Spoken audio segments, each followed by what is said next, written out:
Merhaba. This is welcome in the Maltese language. My name is Carmel Borg. I am the head of the Department of Arts, Open Communities, and Adult Education within the Faculty of Education, University of Malta. If you were to locate our department on the ideological spectrum, we are definitely on the progressive side of the continuum.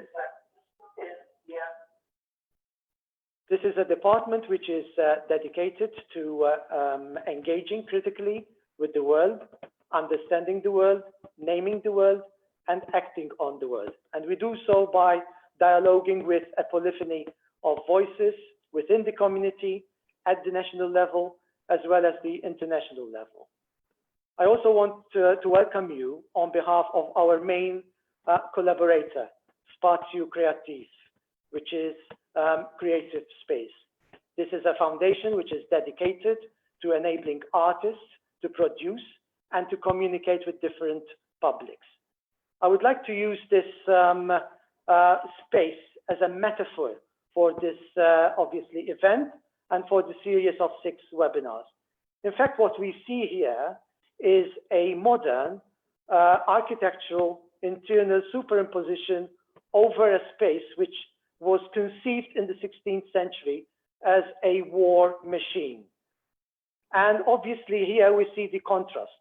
Back in the 16th century, this building was conceived to protect the entrance to a city and therefore to expel people, to eliminate people, to exclude people from obviously the space. In contrast, this modern space now is a space which includes, which welcomes diversity. And here we see the contrast. Also, in terms of a metaphor for this webinar, we see the 2 languages coming together, being welded together. We have the language of critique for us to understand the past, to engage critically with the past. At the same time, in communication with that language, we have the language of possibility, which means basically trying to revisualize and reinvent the world which is not, the museum world which can be. So here we have 2 languages coming together, which provide us basically with a metaphor for this webinar series. But to talk about the rationale and the idea behind this webinar series, I would like to introduce a dear friend now, a colleague and a collaborator who comes with the name of Mike Murawski, who above all is a beautiful mind, who sees himself as a change maker, a museum thinker, and an author who is not based here in Malta, but who's based in Portland, Oregon, USA. Mike is also, as he says, proud to be the co-founder of the Museums Are Not Neutral campaign, which is very much at heart with our language here as a department, because we often start our projects and our lectures with this idea that education is neither neutral nor innocent, and therefore education is political. So, hello, Mike. Are you with us? Hello. So the mic is yours, Mike. Sounds good. Thank you so much. And welcome again, everyone, to this amazing first webinar in a series. Just really grateful to be a part of this and to be with you all today. Again, so I'm Mike, and I'm joining you all here from Portland, Oregon, in the United States, on the traditional homelands of the Multnomah, Oregon City, Tumwater, Clackamas, Chinook, and Tualatin Kalapuya peoples.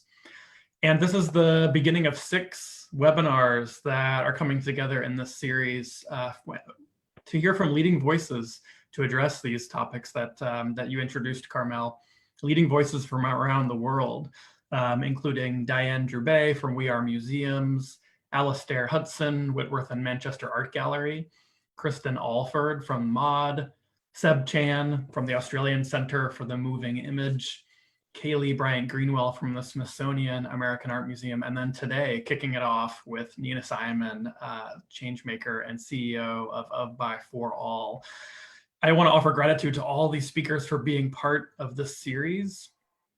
and to Professors Carmel Borg and Sandro De Bono at the University of Malta for bringing this all together and allowing this conversation series to sort of take shape. And then I'm grateful to all of you. There are just so many people. I keep seeing the number rise of those of you that are joining from all around the world. And thank you for saying hello and where you're from in the chat, so we can sort of get a sense of this incredible global group that's coming together for this important program and conversation. Thank you for joining us virtually at a time when we would probably much prefer to be together physically, but I'm just glad that we can all connect still. I just want to offer a few words to kind of frame things, and then I'm excited to turn it over to Sandro and then our speaker for this first webinar. So here we are. It's still 2020. And I know that probably means different things for each one of us individually, but this has been a year with many adjectives associated with it, many of which have not been the most positive, and many of which reflect sort of some of the pain and just dramatic changes that have happened in different ways for all of us. I think there are 77 days left in this year. Not that anyone's counting, but I'm just really excited to be thinking about the future with this program and with you all. Being situated in this present moment, the word future tends to bring to mind a handful of now, I think, extremely familiar words. We see them in a lot of the presentations where we're talking about museums, words like unpredictable, imbalance, upheaval, and the word uncertain. So rather than be stuck in any sort of fear and anxiety or uncertainty, I want to ground today's thinking and this entire series about museum futures in a state of dreaming about the future, a future based in words like healing, care, justice, love, and certainly deep transformation, and the transformation that we need to see in museums. About 3 years ago, I was in San Diego at a gathering of museum professionals, pretty much like this one we've got here today, except for that we were all in the same space together. And I remember choreographer and activist Shamel Bell, who stepped up to the stage and invited everyone in that room to take a deep breath.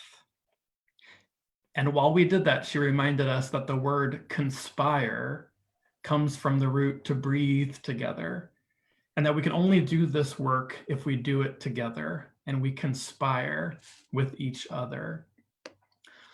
So with that in mind, I invite all of you who are watching and participating in this to pause for just a moment and just take a deep breath together.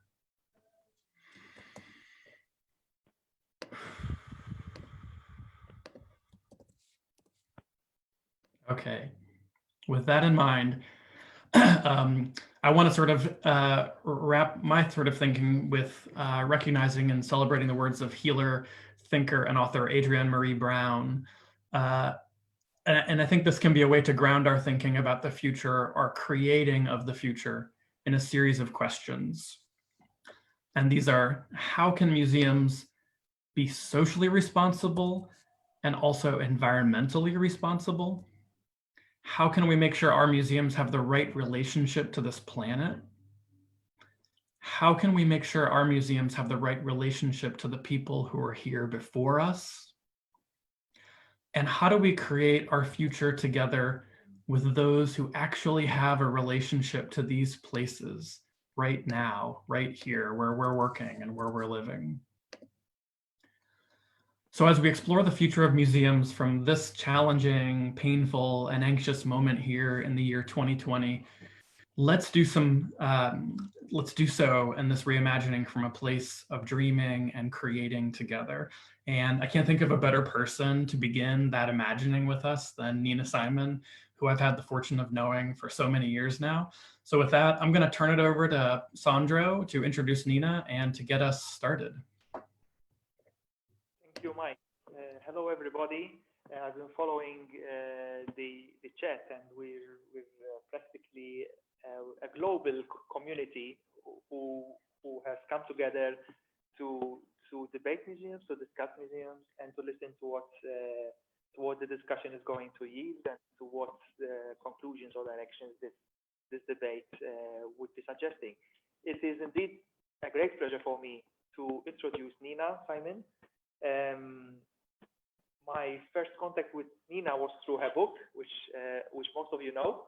That's the Participatory Museum, published way back in 2010.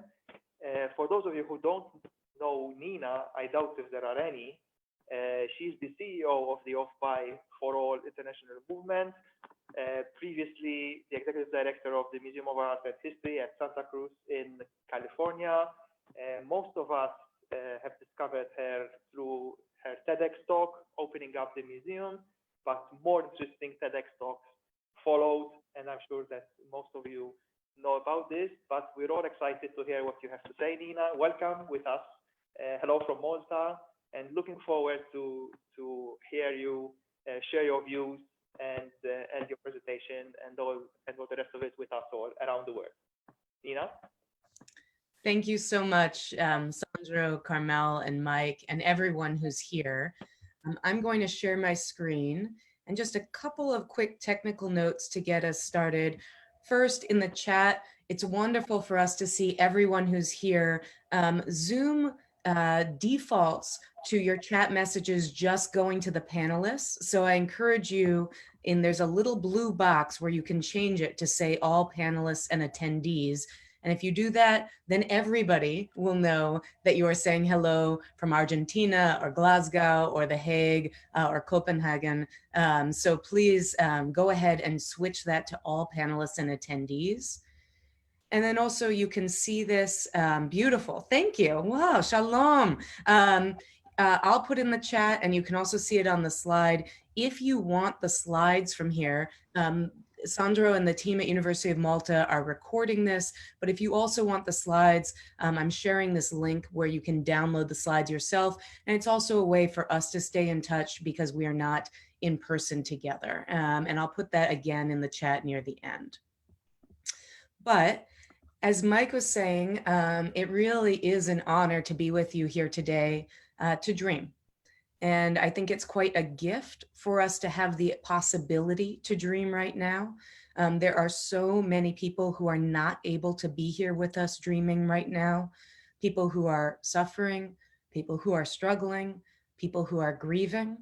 And I hope that we can use this hour and a half together as a gift to its fullest, to start to dream about how we might revision our organizations and their relevance to all the communities around us. As Sandro mentioned, I am the leader of this young global nonprofit called Of, By, For All. I work with a terrific small team, and we work with organizations around the world that are working to become of, by, and for their communities. And we'll talk a little bit more about what that means. If you go to the Of, By, For All website, you'll find a lot of free tools that you can use. And then we also spend most of our effort, most of our time with 75 organizations in this program called the Change Network. Bold organizations that have made a commitment to make change, to become of, by, and for the communities that matter most to them. And I've seen just in the chat, hello to our partners at the Scurry County Museum in rural Texas.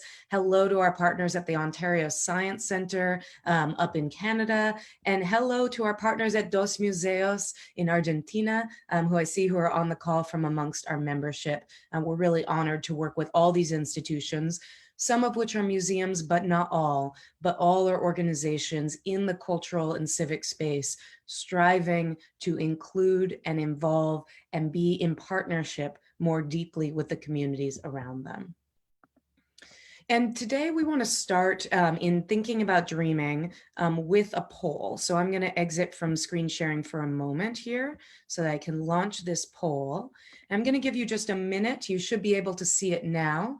But the question here says this: if a trusted funder offered your organization a blank check right now for one of the following paths forward, what would you do with the money? And I invite you to go ahead and pick one answer. I'm not going to hold you to it forever. So just go ahead, pick the one that's coming up most for you at this moment. And we'll spend just a minute inviting you to answer this poll.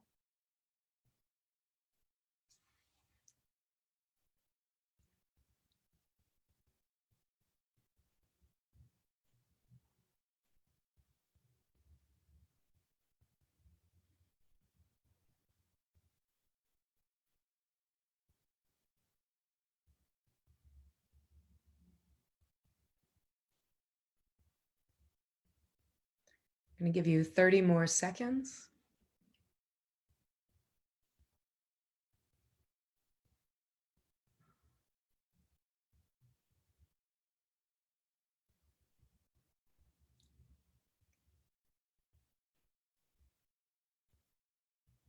Ten more seconds. If you can't decide, go ahead and pick the one that's feeling right for you at this moment.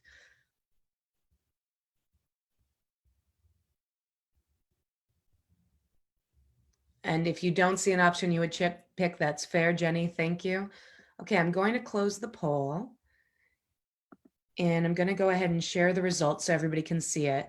Wow, this is actually the most risk and change-oriented group that I've done this with. And I've done this with over 6,000 people now around the world. So this is amazing to see that 61% of you say if you had a blank check, you would use it as risk capital to radically reinvent what you do. That's amazing. And obviously this talk and this series about reshaping and revisioning is really oriented towards people who are in this mode. But I also want to note that 61% is not everyone, and that 40% of us would prefer to do something else, to come back to normal, to share or redirect that money to other organizations, or perhaps you feel that change might not be possible within the existing organization and that there's something new that would be stronger to move towards instead.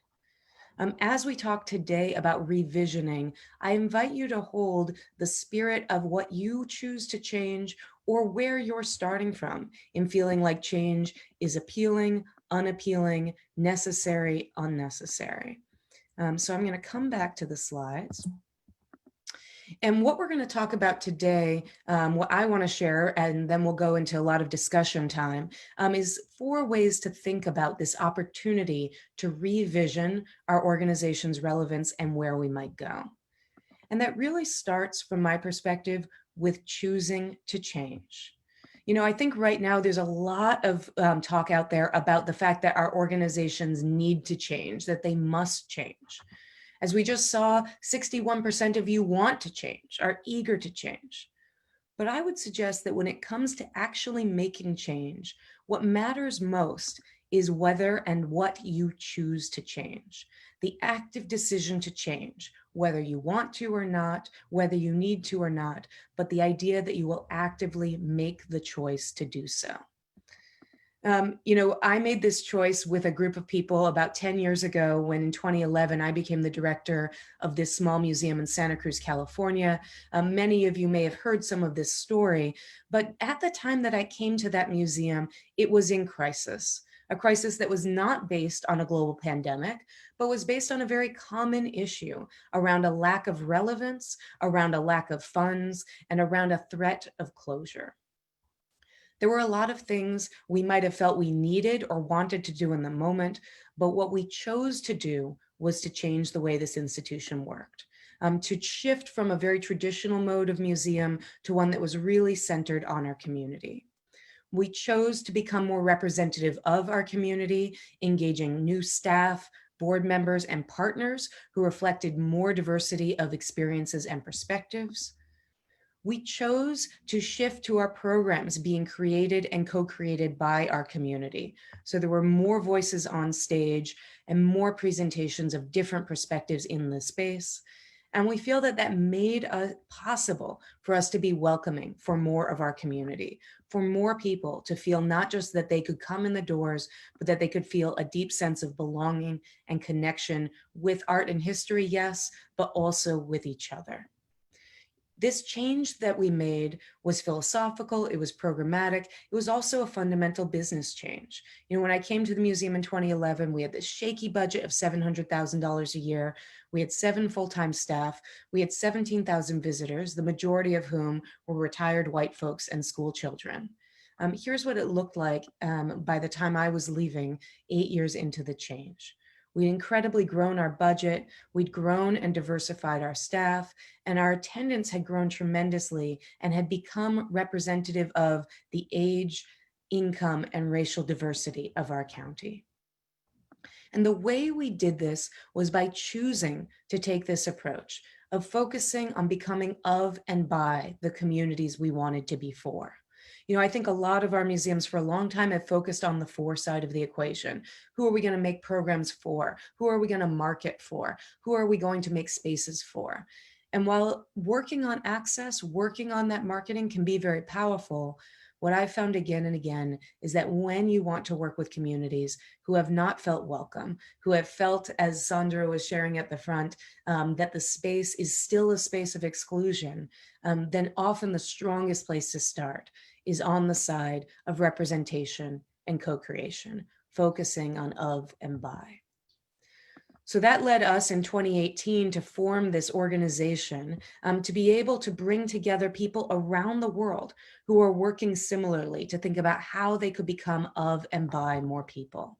You know, every one of these institutions is an institution that chose to change, that looked at what was happening either in the world around them or perhaps inside their walls and said, we want to make some deliberate choices to do something different.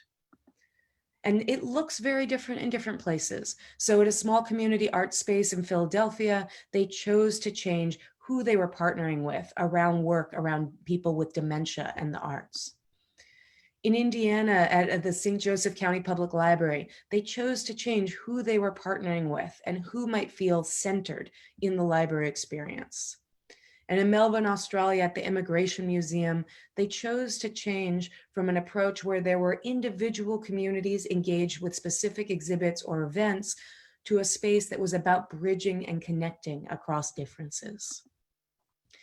And so today, what I would really invite you to think about is what you might choose to change in your own organization or in the museum sector. And I invite you to think about it rooted in this idea of what wasn't working before the pandemic. What did you feel was unjust? And what do you never, ever want to do again? And I like to think about this, instead of it being at first about moving towards something, I like to think about first this idea that what we might choose to do first is to unlearn, to deliberately let go of that which no longer serves us, whether that be outdated practices, whether it be harmful assumptions, whether it be a way of working that is no longer relevant and is not viable for where we want to go. And so I invite you to think about what you might want to unlearn. And I use this term work to unlearn because it's not as simple as just saying, I let go of it and walking away. And we're certainly seeing, particularly when it comes to thinking about Black Lives Matter, to thinking about white supremacy, that there are a lot of white people saying, how do I unlearn this? And wishing that we could just put it aside and move forward. But unlearning takes work. I think of it kind of like planting a garden. You can't just start by laying down seeds. You have to first pull up the weeds, maybe heal the soil so that there is space and opportunity for something new to grow. So I want to share a couple of examples of what I've been hearing from people who want to unlearn. You know, we heard from an intern at a museum in our Change Network who said this. She said, you know, our biggest breakthrough has been consensus about how and who our museum is failing, and our acknowledgement of some institutional practices which condition community misengagement or non-engagement to persist. And what we've seen again and again with the organizations we're working with is they're noticing things like, hey, we've always had a transactional relationship with communities where we work with them for one project or when it benefits us and we don't really form a relationship, and we want to unlearn that. Or maybe there are organizations saying, hey, we've noticed that we only listen to those in the community who generally agree with us, and we ignore or belittle those who disagree. There probably are some ways your institution has engaged communities in the past that you might want to unlearn. Or you might be focused on personal unlearning, internal unlearning. Perhaps you want to unlearn an assumption that you've held for a long time, or an approach to working that is no longer viable or may even no longer be acceptable to you. This is a quote from a young man who works in orchestras in Canada, who said this. He said, you know, I've been complicit with a system that I disagree with long enough. And he said he wanted to unlearn his approach to that complicity and his approach to his own power, saying if he remains silent until he amasses enough power, maybe he'll lose his will to fight along the way. So maybe you want to unlearn something personal about your own power or opportunity. And then I also just want to note that there are some institutions doing quite full-scale unlearning right now. This quote is from the board chair of an organization in Oregon, actually, where Mike's from, called Yale Union, a contemporary art center that earlier this year handed over their building debt-free to a Native American arts organization called the Native Arts and Culture Foundation. And when asked about this gift, the board chair was very clear. He said, no, this is not a gift. We're not seeding anything. We're not donating anything. How can we give something we actually didn't own? And he talked about the fact that his board and his team had to unlearn the idea that white organizations were entitled to certain kinds of privileges and that white settlers were entitled to steal land from Native people. If you decide to download the slides, you can get all the links to where these come from. But I just want to invite you for a moment to think about where you might be on this journey. And it's possible even as you think about what you might want to unlearn that you're drawing a blank. And I want to just note that in each of these examples, it's not a coincidence that the person driving the unlearning was a person of color. Indigenous people, Black people, and brown people for quite a long time have been calling out institutions, imagining different things that need to happen, things we need to unlearn, and places we might go. In many cases, those voices may have gone unheard. In some cases, people didn't have enough power to be heard. In some cases, people were criticized or even lost their jobs because of calling for unlearning. And I think particularly at this moment, it's critical for us to be not just open to these voices of unlearning, but that we really listen and follow what is being asked, that we acknowledge that there are those who've been asking us to unlearn for a long time, perhaps that we apologize and that we commit to taking some action, choosing to change based on what we hear so that we can move forward together. So I invite you for a moment and maybe even to share in the chat if you feel so bold to think about what's one thing you might work to unlearn. Something potentially quite specific, maybe even something that's within your own sphere of control or within yourself. Something that if you could unlearn, it could make a big difference in what you're able to do. So I invite you just to take a moment, and if you feel so bold to chat in to all panelists and attendees, just a phrase about something you might choose to unlearn, something that you feel no longer is serving you as you think about what you might want to dream about in the future. Mm. Mm.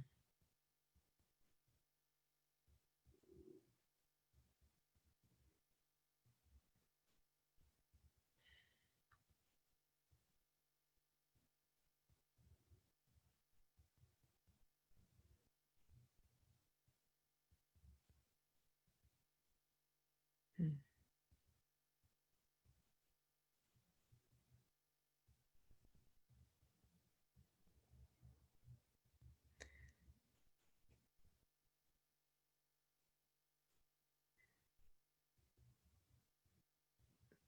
Thank you to those of you who are sharing. I want to share a couple of these because they're so powerful. The idea that you want to unlearn the need to control the outcome, or as somebody else put it, that my timetable dominates. Wanting to unlearn the idea that if I don't do it, no one will. Perhaps there are others you can conspire with, as opposed to feeling that it's all on your own. Wanting to unlearn this idea that the staff or even the board are at the center of the organization, as opposed to potentially our community. Unlearning traditional staffing models, unlearning the verticality of some organizations. Thank you for sharing these. What I want to invite next is to think about where we might go with us unlearning. And when I think about where, I always think about who. And so the question next that I'd invite us to think about is this one. Who do you see as critical to the future of your organization, to the future of your museum? You know, I often think about communities as groups of people with something shared. And sometimes those groups overlap, and sometimes they're quite distant from each other. Now, every institution, every museum has some set of communities that you've been serving and working with for a long time. People who feel connected, people who feel deeply involved, people who feel that they belong at your institution. And likely there are also some people, some communities that have been of interest to your museum for a long time. And maybe you've done some small outreach or programs together to try to think about that interest. You know, maybe you have a fellowship for young artists of color, or maybe you've been partnering with a particular organization in a specific neighborhood to build programming together. One of the things that scares me during coronavirus is I'm seeing a lot of organizations do this, collapsing back to focus on their longest time patrons and members, partly out of a sense of fear and self-preservation, partly as a, hey, remember we're here, and partly I think out of an insecurity that perhaps others won't care or won't be interested in what museums might be able to be to people during this time. I understand why some organizations are doing this, but I also just think it's bad strategy, because I think that when we think about after the pandemic, we don't want our constituencies to look like this. And I would invite instead for us to think about a different option during this time, an option to focus more on those communities outside of your traditional sphere of belonging who you would like to be moving towards. Because if you can focus on them at this time, I think it creates an opportunity where after the pandemic, instead of your constituencies looking like this, it might possibly look like this. And I want to share an example of what this might look like. So one of the members of our Change Network is Casa Santa Ana. They're a small contemporary art center in Panama City, Panama. They actually have been building a building, which is not yet fully open, but during that time, they've been doing exhibitions and programs, events and projects, mostly with international contemporary artists and with local contemporary art lovers, many of whom would identify as elites. Now, Casa Santa Ana is a building, though, that's within the Santa Ana neighborhood, a neighborhood that is very working class with a lot of families. And they knew from the beginning of their founding that their goal was not to be seen as an elite space plunked in the middle of this neighborhood, but instead to be a place that is really connected to, in conversation with, and deeply involved with the Santa Ana neighborhood. And it's with that goal and that perspective that they joined the Of By For All network. So if you think about it, they had a pretty classic situation here, right? They had some traditional communities that they've been serving quite well since their inception. And then they had some communities of interest who they were interested in and curious about, and they were doing small projects with. They had done a project with some local artists. They had a school tour program going that was serving some families in the neighborhood. But they didn't feel that they were really building the interwoven relationships, particularly in their neighborhood, that were of interest to them. So they joined Of By For All actually right before COVID hit. And then COVID hit, and what happened? Their traditional communities stopped participating as much. International contemporary artists were no longer traveling. Local art lovers were no longer coming out. At the same time, they saw increased opportunity and activity in the neighborhood. And Carolina at Casa Santa Ana decided to really focus in on the neighborhood as they never fully had before. And just a couple of ways that they did that. Casa Santa Ana became the primary food distribution site in the Santa Ana neighborhood for the first couple of months of the pandemic. They raised tens of thousands of dollars. They gave away thousands of bags of food. At first, those bags of food had just notes in them that said, this is from your neighbors at Casa Santa Ana. We love you, we're thinking of you. Later, they ended up putting art supplies into those bags. They were doing some art exchange with neighborhood families, and they were also seeding the opportunity for some guerrilla art projects in the neighborhood.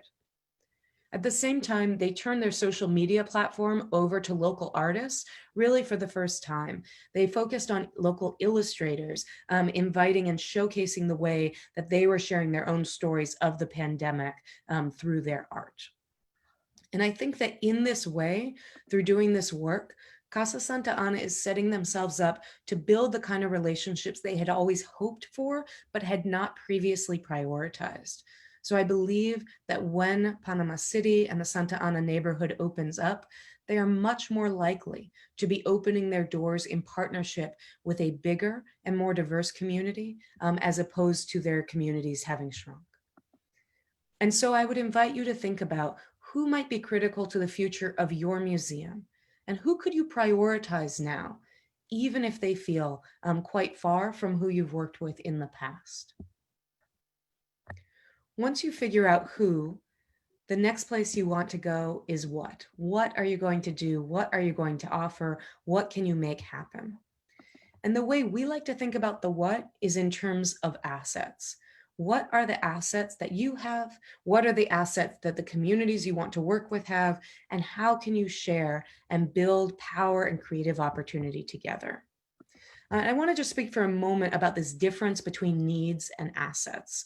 A lot of us, especially those of us who care quite a lot about serving communities, have sometimes fallen into a needs-based model, where we take this approach where we say, oh, people need something, they need literature, they need history, they need education, we'll provide that.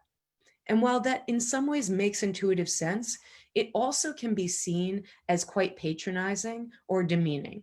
It basically is an approach of saying, we, the institution, have all the good stuff and we are going to give it to you. And what we found is, particularly if you want to work with communities who haven't been involved before, a lot of their reaction is, excuse me?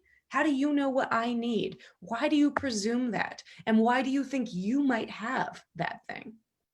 And what we found is it's much more powerful to root what you're doing in assets, to come to somebody and say, not, I see that you need this and I can give it to you, but to say to somebody, I see that you're proud of this and I want to put it on stage. I see that you're seeking this. I see that you're working towards this and I want to see if I can be helpful. You know, we're seeing so many examples during coronavirus of mutual aid, of people coming together with different assets to build community ecosystems that work. And I think that we can take that same mindset of asset sharing into how our institutions work with community members. And maybe to illustrate this a little more, I want to share a video with you from a project that happened before the pandemic. This is a project that was started at an art center at the Temple Contemporary in Philadelphia. And it was a project to change the way that people related to a really pernicious problem in the city of Philadelphia. So I'm going to play you a short video, and I want to invite you, as you watch this video, to think about and maybe even chat in when you hear people talk about assets in particular. Okay, so I'm going to play this video.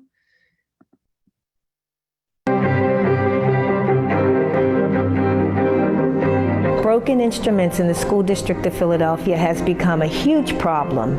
If we would have had this instrument working, she's a dedicated student. She would have definitely passed that audition with no problem. When it's unplayable, it kind of just goes into what we would call an instrument graveyard. We keep all the broken instruments in one place and they just collect dust. There are a lot of organizations in this city that want to support the school district, and this is a very tangible way to do it. So there's something very exciting about sort of the message that it sends to repair these instruments and get them back into the hands of kids who are really hungry for opportunities like this.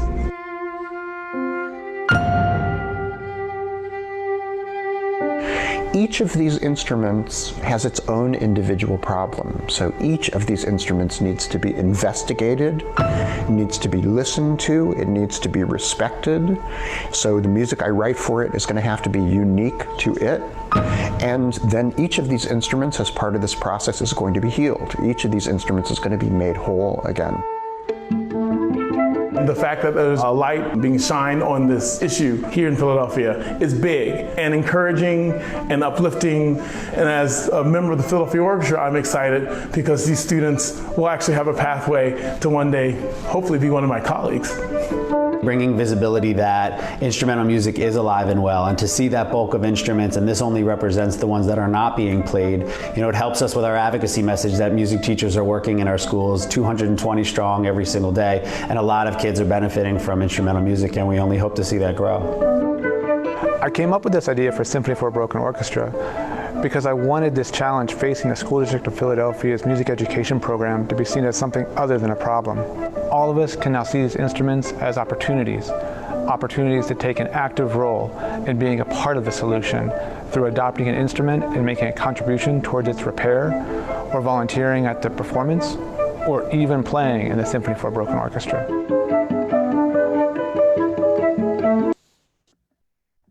Okay. I hope in there you heard several different ways that people talked about assets. Feel free to chat them in if you like. I hear it in the composer talking about how each of these instruments can make a unique sound.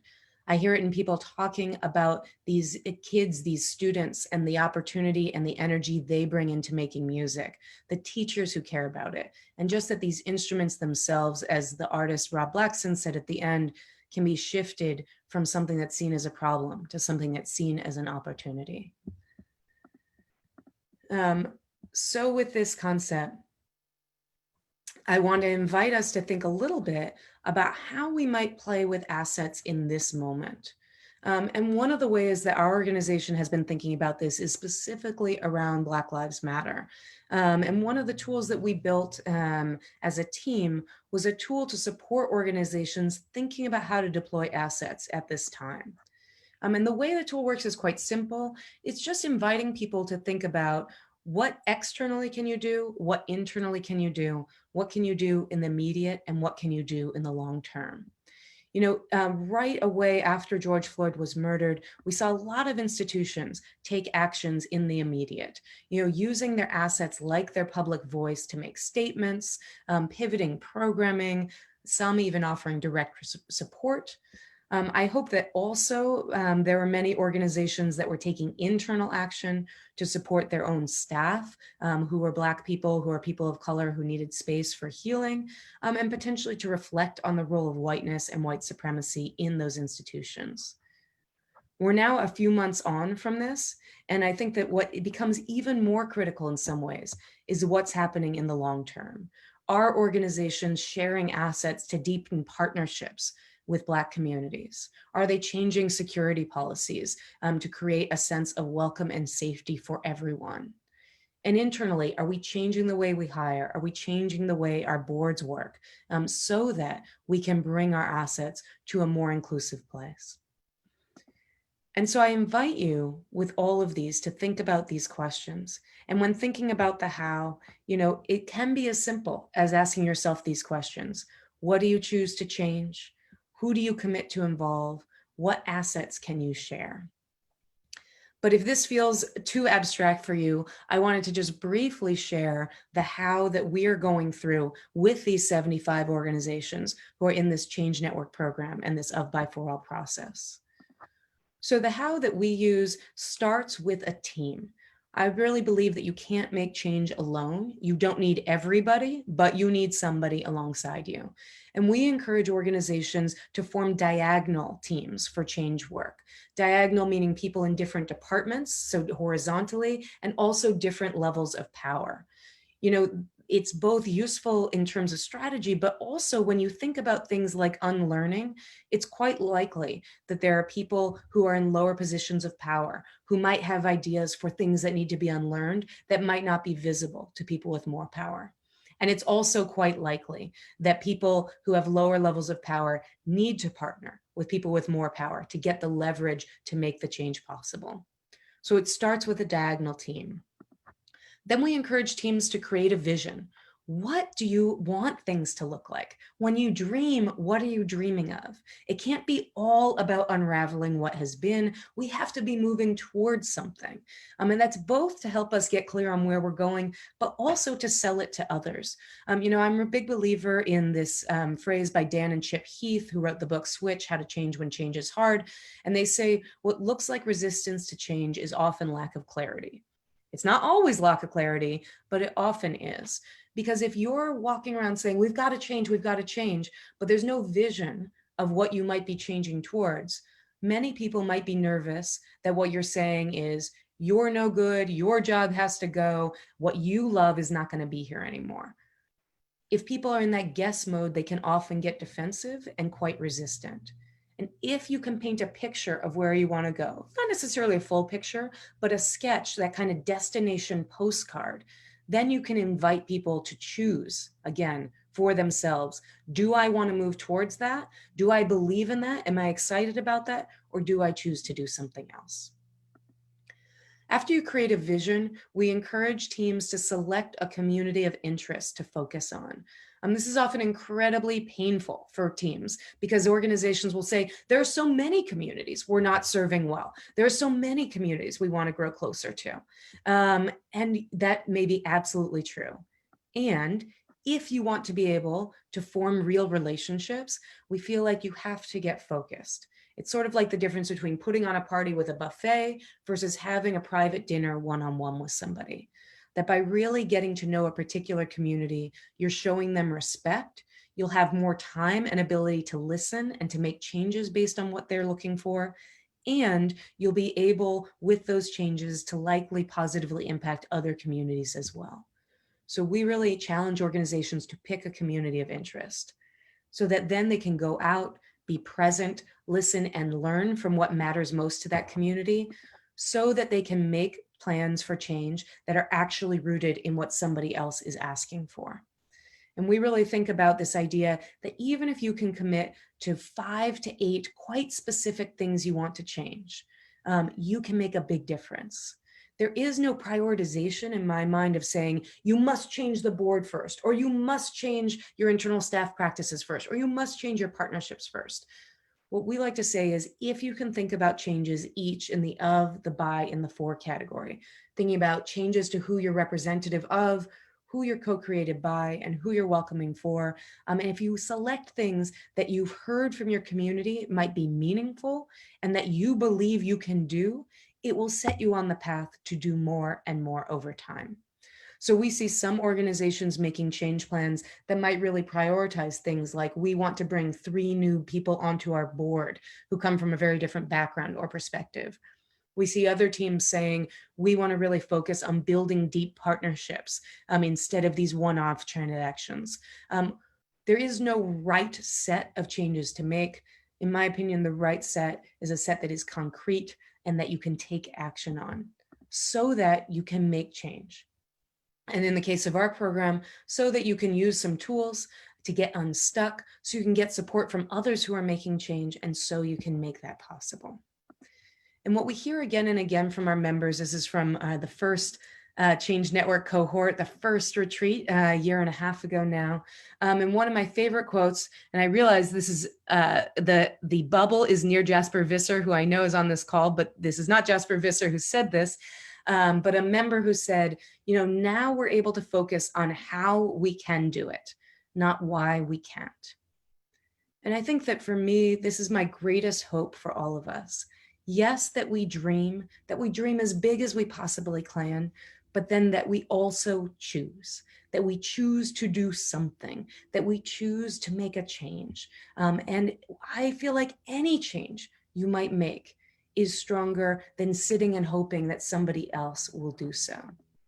So I'll end my remarks there, inviting us to think about how we might revision where we're going and what we might choose to change so that we can increase our ability to be inclusive, to be equitable, to create museums that truly are sustainable and relevant in the long term.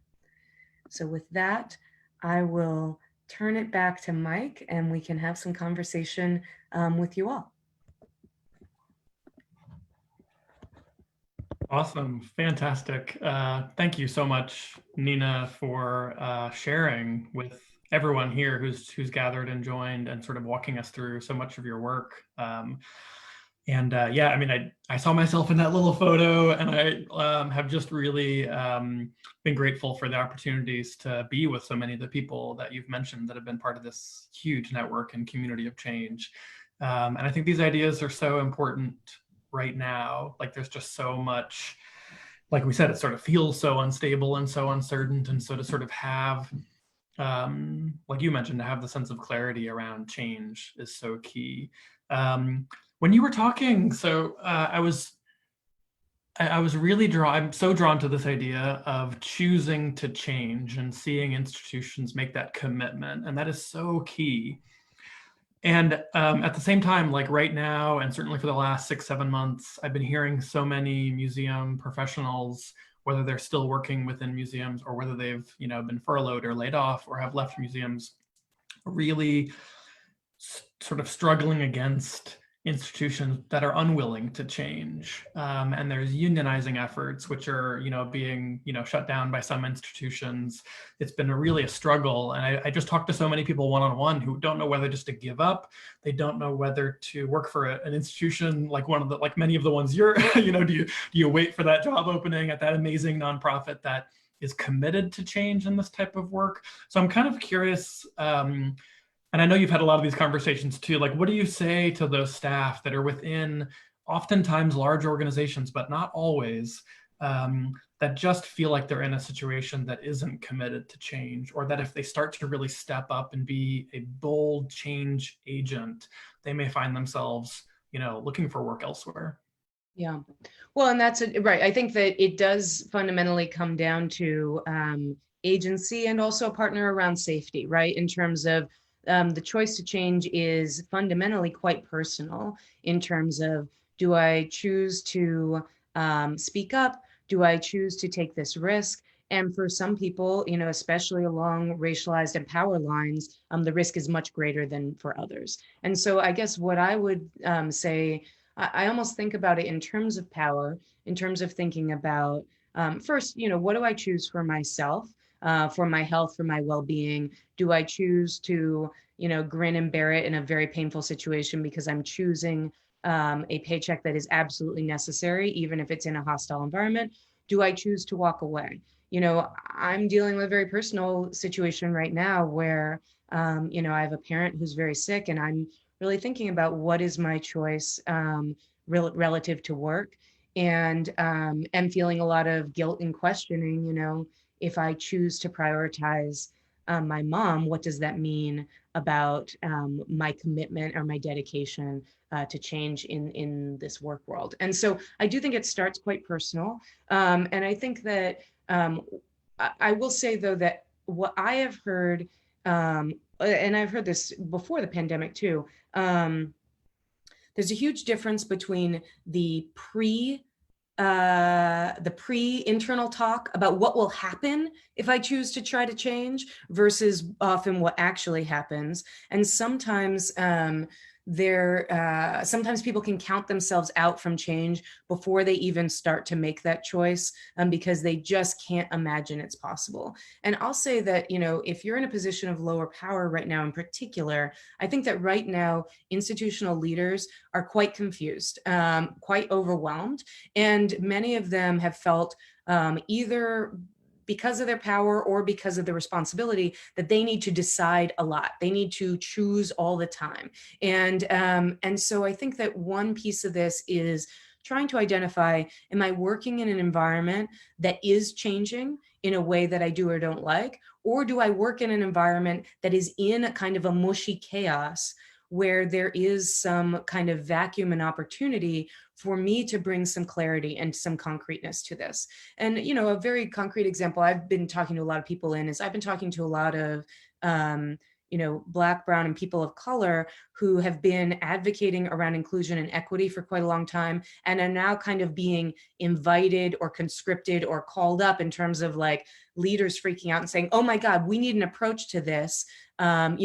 You've been talking about this for a while. Why don't you lead this? And so then it's like, okay, what's the choice in that situation? And is it a choice that is moving towards something you're excited about, but also something that feels even more exposing, even more risky? And so thinking about what are the choices I'm going to make with the, the power or the opportunity that is dangled in front of me, and how can I be quite clear about what choice I want to make, what thing I think is possible, and what boundaries I might set to be able to enable that. And so I think that the choice to leave is real.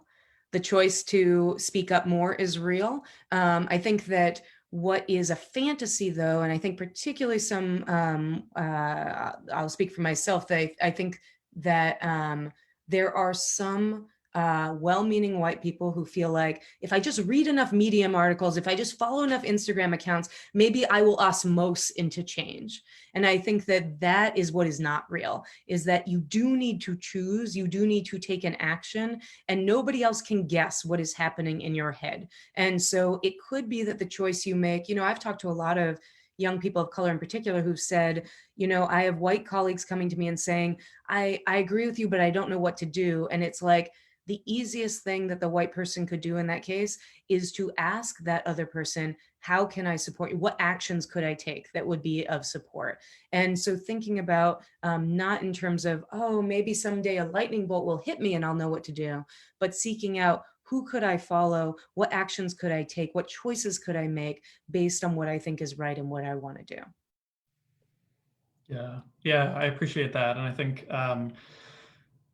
I really appreciate like where this commitment to change, where the motivation for this commitment to change kind of comes from too. I mean, through so much of what you've said and your work, I think there's like two sort of areas. One, and you just sort of highlighted this like personal commitment to change. You've got to change yourself. You have to be committed to change yourself. Who was it? Grace Lee Boggs, I believe, was, famously said, you have to transform yourself before you can transform the world. And so I think that element of, personal choice to make change is important. And I think we do see some leaders within museums that don't get so personally engaged. They're sort of separating their personal self from this sort of, self that is this, person in a position of power. But then I think it's go ahead. Well, and I think there is a separation between the choice and then the like very tactical ideas about how you're going to do it. I know though that like, look, especially this year, I've had a lot, well, not just especially this year. If you ask my husband, it's been always. I love doing challenging work and I complain about it all the time. And what keeps me doing it is that I chose to do it, is that I didn't fall into it. It wasn't something somebody told me to. So whether it was building a public plaza, at the museum, or whether it's really thinking about what sharing power might mean in a small nonprofit like the one I'm working in now, when it's hard, I always think about actually my board chair who I love right now, every once in a while I come to her and I'm like, this is really hard. This is really hard. And she said, yeah, you chose it. And I'm like, oh yeah, I did choose it, And I think that there is a huge gift to that agency, but that doesn't make it necessarily easy. And I think that that's something I'm unlearning, is this idea that making the change that you choose should be pleasurable or should be comfortable or should be fun, because it often is not. And those are the times when I doubt my choice. But then when I think about the choice, it makes sense and I go back to it. So of course, some efforts to unionize are going to fail, but they made the right choice to go for it, or that's what those people felt they needed to choose. And so I don't think how it goes, there are some quite tactical things you can think about that might lead to its success or failure. But the choice should be very personal. Otherwise, you're unlikely to keep making that choice and getting up and doing it every day. Yeah. Yeah, I appreciate that. And I think, the other area that I think the other sort of area of motivation of change is that community-centered motivation. This idea that, there are, you sort of like kind of referred to this, but there are sometimes when, someone, you mentioned people reading Medium articles and, and then sort of being like, we're going to make some change. And I think sometimes that's this outside motivation, but it's not coming from your own community. So if you visit another museum and meet with their team and you just find this amazing thing happening and you come back and you're an executive director and you decide like, we're going to make that change happen, right? Everybody wants this thing they can take from another institution and then replicate it sort of step by step within their own institution. And I think even though you've created a model, it is really about listening to that local community. And I think that's such a powerful motivation for change. But one thing I wonder is like, is that like particularly more pronounced or urgent now? Because museums, especially here in the United States, I can speak to, they're only seeing geographically local communities, neighbors, residents. The tourism, visitors are largely gone from most of our institutions. So you see that in this moment kind of impacting that listening and paying attention to these local communities? Yes, and I'm seeing that happen not just in the US, but in other parts of the world as well. Obviously, even that Casa Santa Ana example, where, if you're an institution that has been rooted both in tourism, but also in the international movement of artists and objects, as opposed to deep local work, all of that is something that's really in question right now. And look, I'm somebody who really believes that it's totally great for there to be many kinds of museums. And I am seeing a lot of institutions pivot local. And also, I think for a long time, particularly smaller, more regional organizations, it's a great opportunity right now to unlearn this idea that they need to be like the Met or that they need to be like the Louvre. And I think that that has always been, for 99% of museums, not only a disingenuous thing, but also one that's really rooted in this idea about ego and prestige, and is not necessarily rooted in the question of like, what do we need to do to be the best darn museum in this town with this community who are here? And so I think there's a huge opportunity right now, possibly for, I have not been super involved in things about reopening and things like that, but I am curious, like, is now the time to unlearn the blockbuster? Is now the time to unlearn the sense that tourism and that transactional visitation matters more than local visitation?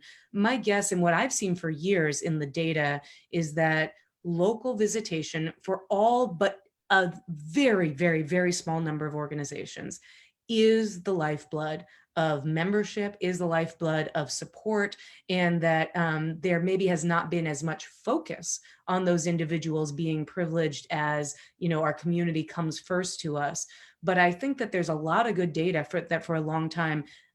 Local communities have been the lifeblood of these institutions. So I think there's a huge opportunity for unlearning and for a real joyous embrace of local communities, as opposed to a begrudging sort of transaction, which I think to some extent has been the past.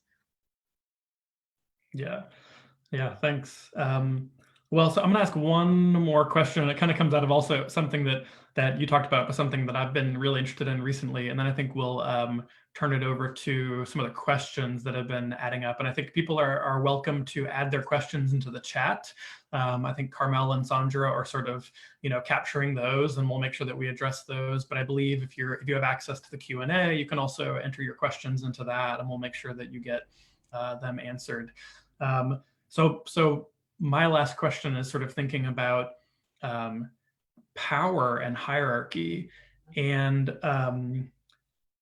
the need to get some of this unlearning happening when it comes to traditional hierarchy structures and how we organize organizations to do this work that you are seeing happen in all over the world in 11 countries. So I'm curious about what, does that matter, that flattening of power dynamics and hierarchies, does that matter in the work, and where have you seen that sort of particularly effective?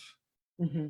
Yeah, it's a good question. And frankly, you have been a teacher to me about this because of your work on thinking about change from the middle. And I think that one of my blind spots that I've been working to unlearn is, having been an executive director for so long, and being white, I presume that I inappropriately map oh, of course you can choose to change in this situation, because I have been able to be in a position of a lot of power in the past. I think that, what I'm seeing is that there are, I guess there are several organizations that are looking at different ways to organize themselves in terms of hierarchy, and different ways to work with boards. I think there's some stuff that's super interesting there. One of the things I wonder though, and maybe it's my own, I'm often somebody who's like, ooh, what are the shiny ways? And I think that what it starts with though is just talking about power within your organization. How does power move? Can we talk openly about who has power, who has more power than somebody else, and how even in something as intimate as a one-on-one meeting, what might we do differently to have a different kind of power relationship here? And so I'm actually not sure personally. I'm very curious about, and definitely a student of looking at things around organizational structure, running a very young nonprofit, something I've been curious about a lot. But I guess that what we've noticed in terms of when we think about what actually helps organizations change, particularly if you're lower power or really almost anywhere, changing the structure, particularly of like how a board works, is often quite hard for any particular team to do. And I think that there's an open question of what are the changes, what are the choices you could make around power that might be more within your grasp? And is it about openly talking about the power dynamic in a given situation?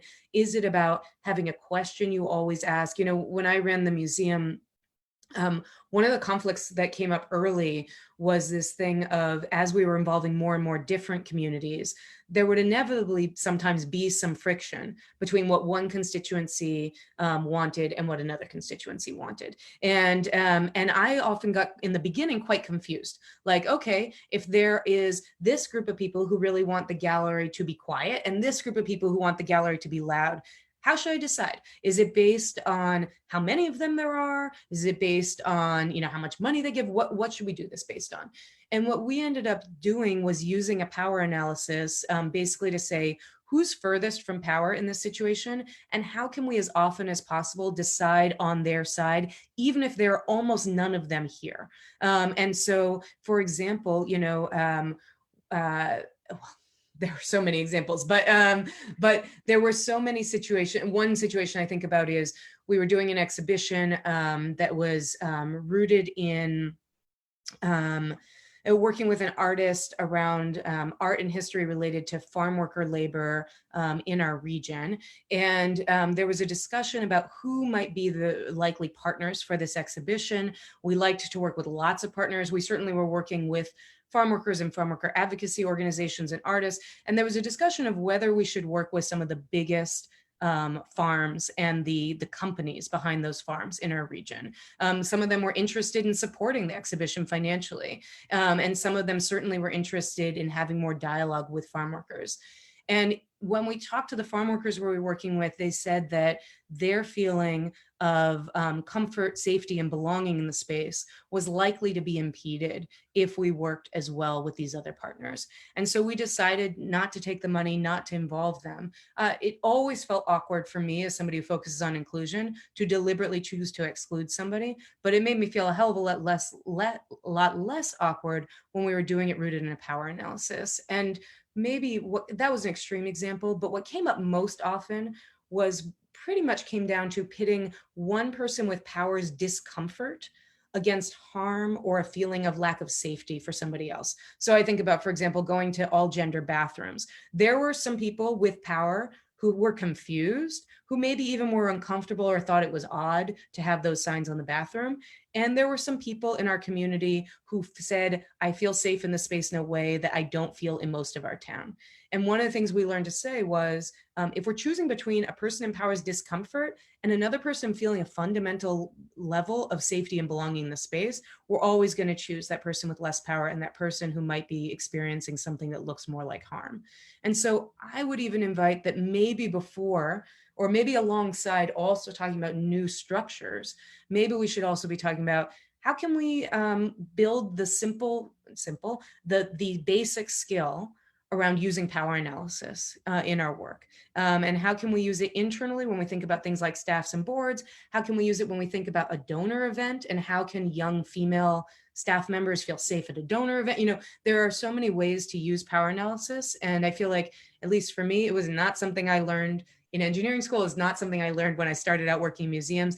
I had to learn it from community activists and from leaders in a different space, but it was not rocket science to learn and for us to be able to start applying it. So I guess it's a very long statement to say, I think that it starts with how can we start to incorporate power analysis And I think there are some quite basic ways that people can start working on that.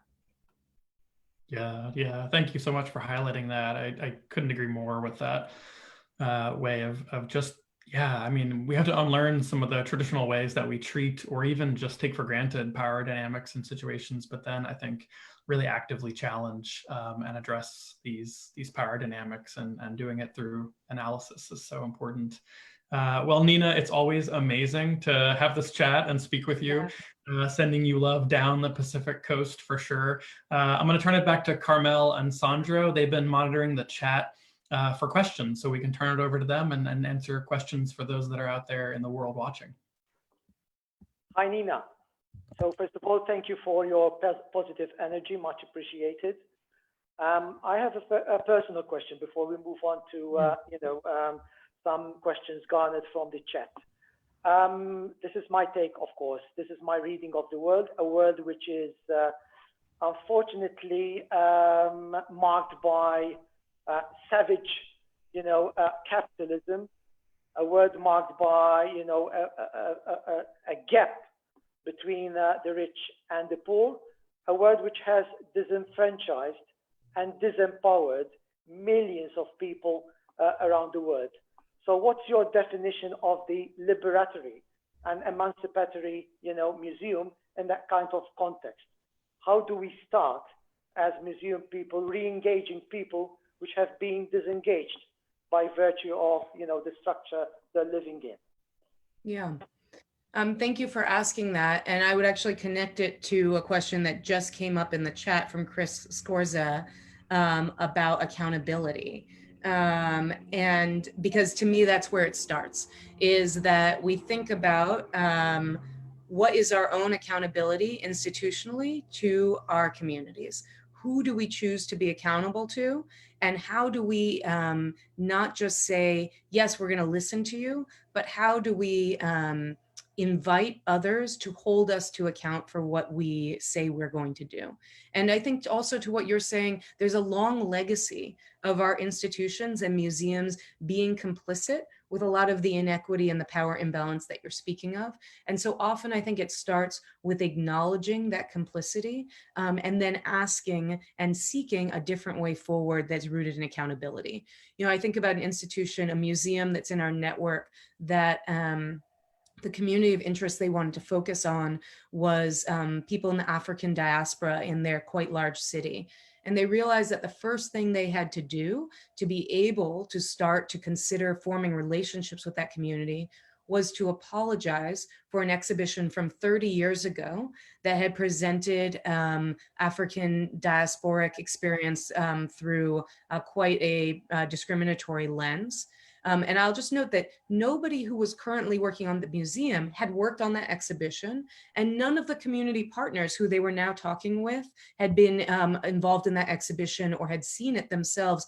But there had to be accountability and an apology for that history of some systemic harm, for some of the trauma it had caused, so that there was even a possibility of building trust and mutual respect and interest. And so I think that accountability, to be very honest, is something that I feel like I'm only this year really learning what it means.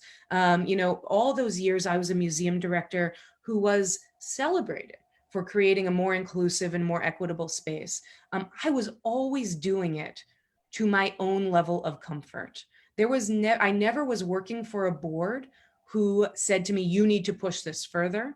There was never a protest or a call out from community members saying this is insufficient. And in fact, when there were sometimes people who critiqued what I was doing, I was able to easily discount them and to say there are so many others who love what's going on. And those people are just, that person's going too far, that's impractical.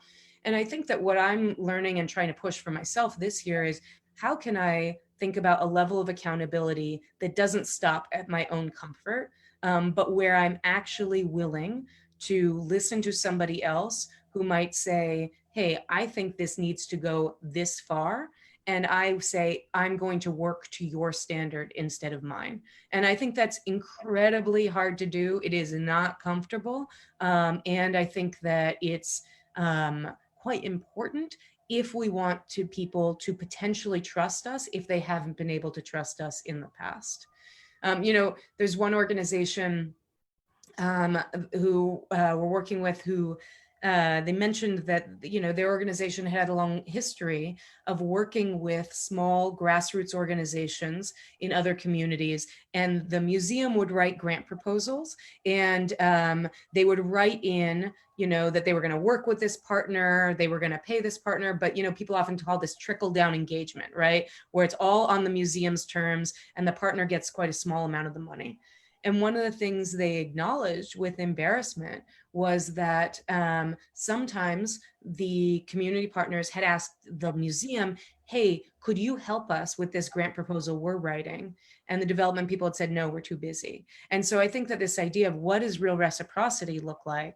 What does accountability look like? It can't just be that everything happens on our terms. It has to be that we're inviting and being willing to follow what might matter more to somebody else.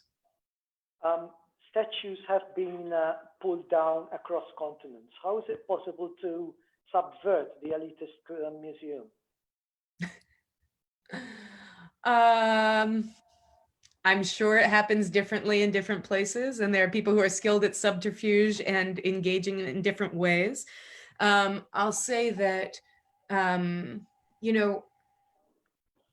for me, I'll say that when I was a museum director, a mistake I made early was to say, this museum has been failing. In fact, I used to say this museum has been under-delivering on our commitment to the public, and we need to over-deliver.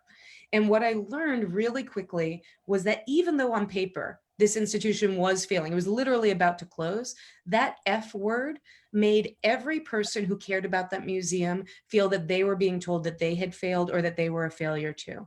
And I learned very quickly to shift to saying, we're building a new model for this museum and we invite you to be part of it, as opposed to casting the sense of us and them. And it is so hard to do. Let me tell you, at night, I was often saying to my husband, can you believe this people? But during the day, I was always saying, here's where we're going. Do you want to be part of it?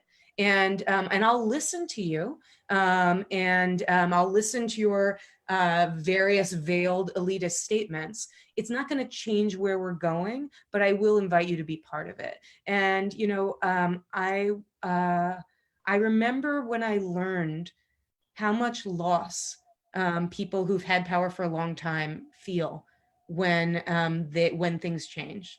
And again, it didn't stop us from doing the work, but it made me be in a different position to have some compassion and openness. I always remember we had wars for years with docents at that museum, years, and before we were really able to make a change.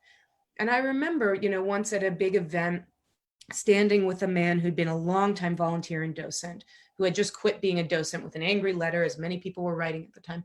And we were watching all the people. This was, about a year after that had all gone down. And he said, I think what you've done is really right for this community, but this used to be my place and it doesn't feel like my place anymore. And I thought it was actually quite generous for him to acknowledge that this was a good thing for the community, even if it meant loss for him.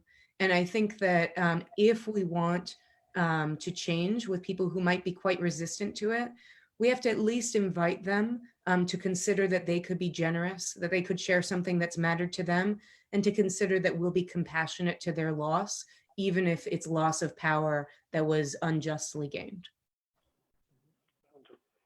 Well, Nina, first of all, my compliments. That was a very enlightening and beautiful presentation, and thanks also to Mike for his very pertinent question. I wanted to pick your brains on the latest controversy about the ICOM museum definition.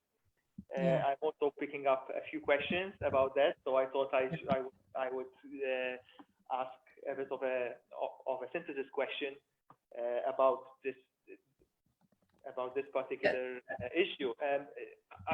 I think that the debate has been going on for quite some time. COVID might have actually complicated things.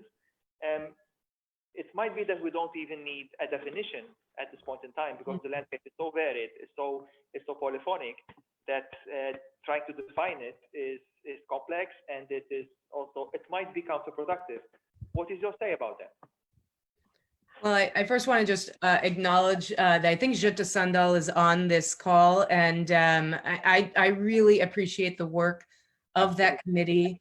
And she can tell you I was asked to join and was unable to be a full participant in that very serious work, and I just have huge respect for the work that they did. Okay, so, and what you're talking about, for those who maybe don't know, is that I think it was in 2019 at the ICOM general meeting, it came forward a new proposed definition for what the international definition of museum is. Jutta Sandal had chaired that committee that had worked for several years towards that definition. And then there was a, kind of a fight on the floor and a real question about leadership at the board level of ICOM and the the definition. Actually, Sandra, where is it at right now? It wasn't passed, but is it just sort of in limbo zone? Yeah.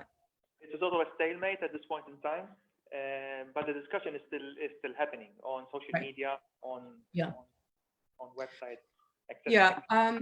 I admit, let me be very honest, I'm an engineer at heart. For me, I mean, I'm also a writer, but I'm more focused on what we do than what we say about who we are. So I have not been super engaged with it. And I think it's interesting what you just said about maybe we don't need a definition at all. And I think that what I interpreted the challenge being both about power, but also about this question of, should we define ourselves aspirationally, or should we define ourselves based on what we do or what we are? And it certainly seemed to me that the proposed definition might have been seen as aspirational. And I think that it is a question about, what are we using this definition for? I will say that, a reason I think it's powerful to think about changing definitions is that so much of what people around the world see museums as is set based on their accumulated experience over their lifetime, right? I used to say that, people who don't often go to museums, they don't want them to change, which is kind of odd, right? And I like to think it's like church, you don't go to church, but when you go, you want it to be exactly like it was when you hated it and your mother made you go. And so I think there is an element of a question of, how can we describe ourselves and our institutions in a way that might start, as Carmel was asking, to invite people to imagine a different kind of experience they could have with us. It's actually been a real driver behind of By For All, is this idea that, what would it look like for an organization to be able to say, we are an organization of, by, and for our community? And for somebody walking in the door to then know that that means that they could have a voice in this space, that means that maybe there's a way for them to get involved or to participate or to be heard in this space, or maybe to feel welcomed in a place they haven't felt welcomed before. So I think that the importance of the definition is relative to how we use it. And if we were to use the definition to help create a greater conception, a broader conception of what a museum could be, then I think we should be fighting for that new definition, which could invite more people to feel that these spaces are for them. But if we are spending time fighting about words that we could be spending making change and taking actions, I personally will always be on the side of the actions. And so I feel like I am excited and so grateful that Jutta and that team have pushed and have chosen to do that work.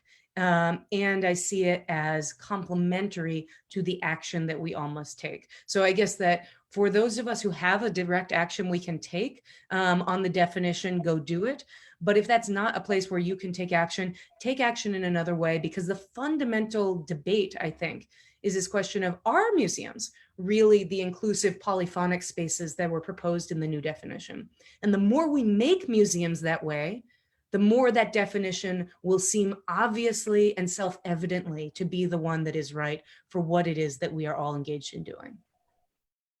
That's really great. I mean, I would like to take the opportunity to share that Jet will be with us next year for the conference in Malta, and I'm sure she will be sharing lots of insights about the debate and the discussion that is still ongoing. My last question for you, which is also something I picked up from the chat, is about strategy.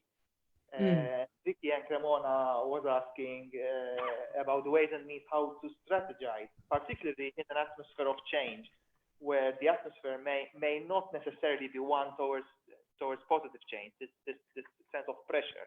I mean, what are your thoughts about that? I know that you mentioned a couple of things as we were going along.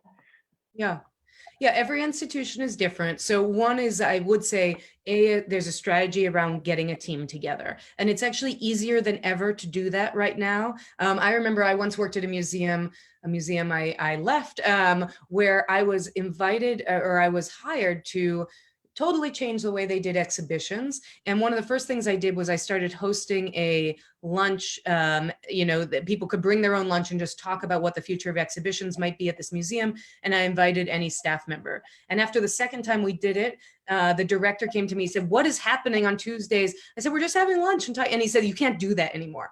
Well, right now, you can hold any kind of meeting with any people, and the director can't see into the part of the building, so on Zoom. So I think that finding your team, finding the others who are motivated to change, finding something you collectively choose, and particularly something that's within your own scope of control, starting with the change you can make, and then serving it up and saying, "Look at all this great stuff, we could push for more." So that's one version of a strategy, is to put together a team and to start to make change within your own scope of control. Another strategy I would really suggest right now, as I mentioned, so many directors are overwhelmed and super stressed out right now. And if you come to your director right now with an idea for a change, it sounds like you're just putting another problem on their plate. But if you come to them and say, "I hear that you've been really saying we've got to get serious about racial equity, and I have an idea that we could pursue on that." Or, "I've heard you say we've got to get serious about experimenting digitally in a new way, and I have an idea for that." Then it sounds like you're bringing a solution to one of their long problems as opposed to adding to their list. So I think that thinking about, particularly if there are so many things you would choose to change, either pick one that's totally within your scope of control, or pick one that you've heard somebody with a lot of power ask for and scratch their head about a lot. And I think that either of those can be effective strategies to be able to make some change. And as we're closing up, I'll just put one more time in the chat where people can download the slides, and also just to keep in touch. So if you want to be in touch with what Of By For All is doing, or if you have a question, a follow-up you want to talk with me about, you can use that link to be able to get connected. Great. So perhaps one final question, if you don't mind, Nina, before we end this webinar. Change has a very strong emotional dimension. Yes. Not just cognitive, not just rational. And of course, there are institutions which are intrinsically and structurally paralyzing, but there are other institutions which have the autonomy and the independence, but fear freedom. How do you go about injecting, confidence and reassurance for these people to believe that change is not a dirty word, that change is possible?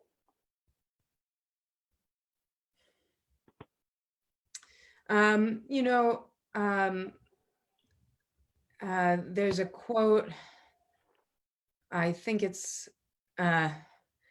well, there are many quotes, but I think about the, both Audre Lorde and Alice Walker have written a lot about power and about this idea that if you don't claim your own power, that somebody else will take it. And so I think that often we discount the power that we have. And so if we can choose to use some of that power to advocate for something we want to do, that's a good thing. And, Mike brought up this thing of traveling to other institutions and seeing the exciting things they're doing, and then a director coming back and saying, "Let's do that here."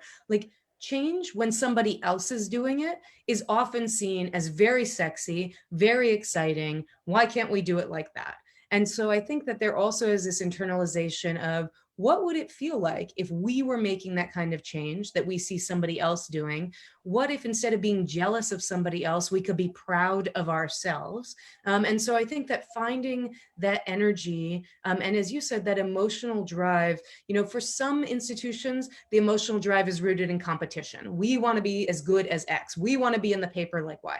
For others, it's about fame. We want to be known. For some, it's about a moral sense that we need to make change. But I've got to say, the moral sense is not always the driving emotion, you know? And so I think that being real about what's an emotional basis that makes sense here. I'll say that, look, when I made all that change at that museum, it was not rooted in me coming to the board and saying, we need to become more inclusive because it's the right thing to do. It was rooted in, I know a way we can get more people and more money in here, and it is by involving more people in what we do. And in fact, I would say that in the first few years, it was just a positive flywheel of when I would do something quite strange and a board member would say, why are you doing that? I would say, oh, I was told that it was my job to get us more attendance, more dollars, more this, you know, and this is doing that. So like reinforcing into what they said they wanted.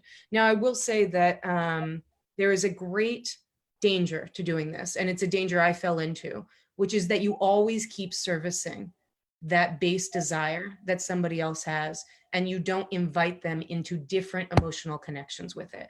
And I think that I, for far too long, just kept serving to the board the results they wanted so that they were happy and so that I could make change, but we were not fully negotiating what this change meant politically, philosophically, and programmatically. I don't wish that I had done it from the beginning. I think it would have been a non-starter if I had come in all moralistic from the beginning. But I do wish that we had had more direct conversations about it once things started to go well, because I think that it led some people to the wrong conclusions about why the museum was successful, and that ultimately limited the total amount of change we could make, particularly once I decided to leave. Great. So on that note, Nina, and on behalf of the Faculty of Education, University of Malta, and on behalf of Mike and Sandro, I thank you for your time and for your cultural wisdom. I thank you all in your hundreds for your attention and participation. I also want to thank Joe Vansell for coordinating the technical side of the transmission, including registrations. I want to thank Spazio Creati for the logistics, Valletta Cultural Agency for the sponsorship, University of Malta and Valletta Campus for the marketing and logistics. Our next webinar is due on the 29th of October, and our conversation on the day will be with Diane Drubey. Till then, saha and goodbye.